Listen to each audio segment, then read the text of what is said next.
Please welcome with me back to Inspiration today, Brigitte Gabriel, who's written an incredible book, Because They Hate, a survivor of Islam terror warns America. Brigitte, welcome back. I tell you, yesterday was we just got to like lift the covers here on this important subject of what the West, what Americans, what Christians need to know about Islam. And we left off yesterday talking about moderate Muslims. Where are they? Why aren't they speaking out?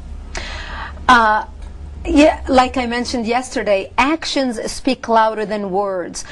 I believe this is a time where we need to challenge the so-called moderates in the West to stand up and be counted, because at this time the moderates have been defined by the radicals because of their silence. When you are not a part of the solution, you are a part of the problem. And the moderates have rendered themselves part of the criminality of Islam done in the name of religion, because when you do not stand up and condemn terrorism and barbarism done in your name, then the blood of the innocence is on your hands as much as it is on the hands of those who perpetrated terrorism.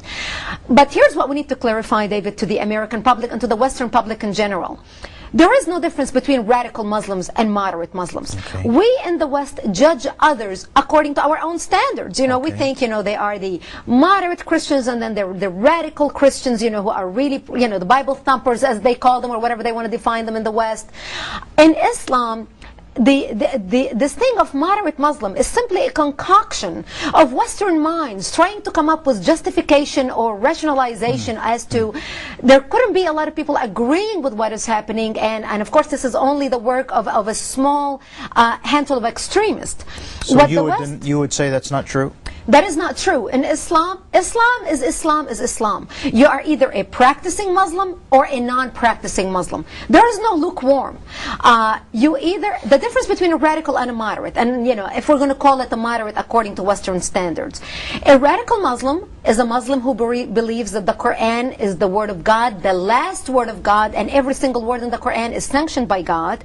A practicing Muslim, which I would like to call them a practicing and a non-practicing, instead of calling them a moderate and a radical. Okay. So let's say a practicing Muslim, or what the West would call a radical, is someone who prays 5 times a day, believes in the tenets of Islam, goes to mosque every Friday to pray. All the pillars of the Islamic faith. All the pillars of the Islamic faith.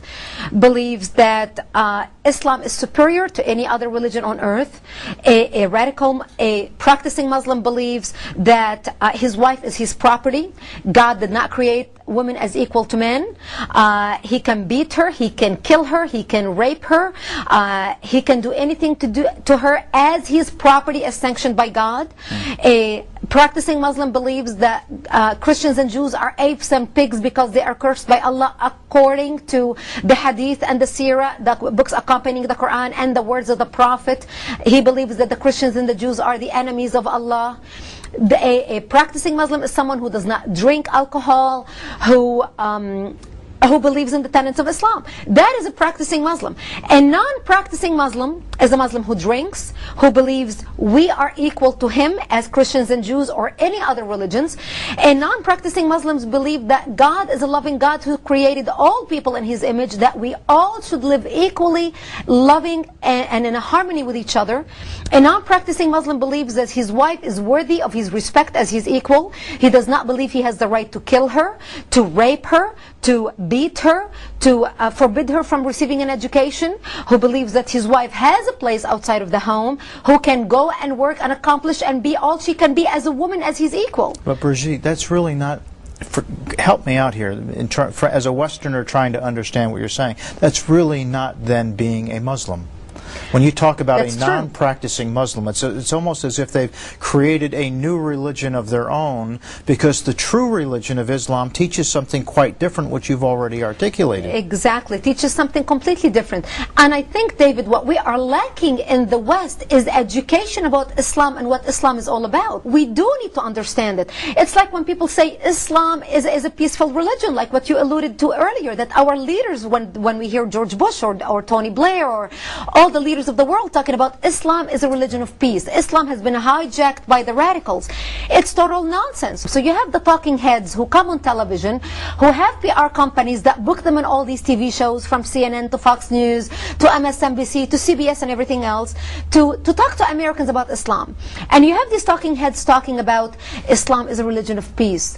Islam means peace. No, Islam means submission, not peace. Salam means peace. But the two words sound so much alike that the ears of the Westerner cannot differentiate between the sounds of the two words. There's a huge difference between salam, peace, and Islam, submission.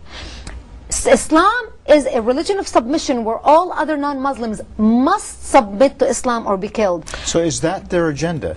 That is their agenda. When we also listen to the talking heads and they talk about the verses in the Quran talking about how peaceful Islam is, and they quote you verses about how in Islam they talk about the people of the book, how the Prophet Muhammad talked about the people of the book and the respect of the people of the book, the Christians and the Jews. But what they don't tell you is in the beginning of Islam, when the Prophet Muhammad was trying to preach Islam, and his own people in Mecca would not accept him as the Prophet and would not adopt his religion because they were pagans, he started writing scriptures, borrowing from the Bible to try to appeal to the Jews who were the wealthy merchants in Quraysh. He was trying to appeal to them to adopt his religion as well as the Christians. And when he went to them, to Medina, and they refused to adopt his religion, this is when he turned against them. And this is when all the verses in the Quran became nasty, and this is when we hear all the verses about cut off the heads of the infidels, smite them on their necks, cut off their heads, and smite off all their fingers and toes because they disobeyed Allah. This is when Surah 5 came in, and then all the other surahs speaking about jihad, intolerance, killing of the infidels, submitting, and the submission of Christians and Jews where they have to pay the jizya or the protection tax just to stay alive. And in the Quran, there is the law of abrogation. If there are two verses in the Quran contradicting each other, it is the latter